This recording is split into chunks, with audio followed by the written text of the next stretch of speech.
Baby దుబాయ్కి వచ్చేసాను. నిన్నే అప్లోడ్ చేద్దాం అనుకున్నాను, కుదరలేదు. దుబాయ్ మాత్రం మామూలుగా అనుకున్నంత అట్లా ఏం లేదు. ఇక్కడ డబ్బు ఉంటేనే పని లేదు, కానీ లేకపోతే కష్టమే. ఇక్కడ రూమ్లు కూడా సపరేట్గా ఉందా.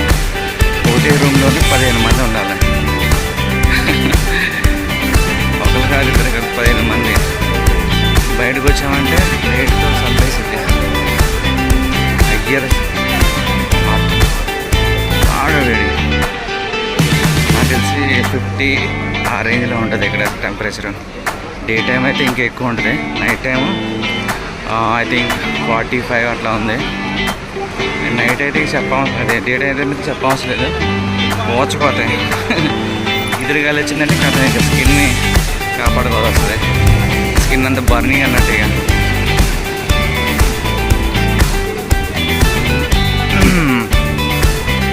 ఏదో అనుకున్నా కానీ అప్పటికి అమ్మంటుంది ఓమాకాయ బిడ్డ, ఓమాకాయ అని. ఏమంటాం దుబ్బలా దుబాయ్కి వచ్చాం. ఇంకా ఎలా ఉంటుందో ఏముంటుందో చూడాలి. ఇక యూట్యూబ్లో ఫేమస్ జామ్ మొబైల్ సెంటర్.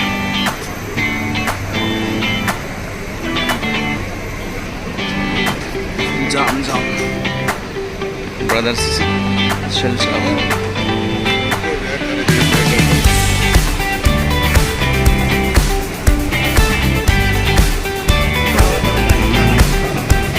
నేనుండే రూమ్ ఇక్కడ. రూమ్ కూడా చూపిస్తాను ఏ రేంజ్లో ఉందో. బయట ఎంత వాసిపోయింది.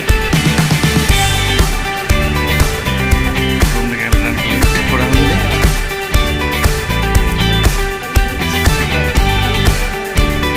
దీంట్లో అంటే సపరేట్ రూమ్స్. మామూలుగా ఉండదు. Kitchen, sharing kitchen, rooms, separate rooms.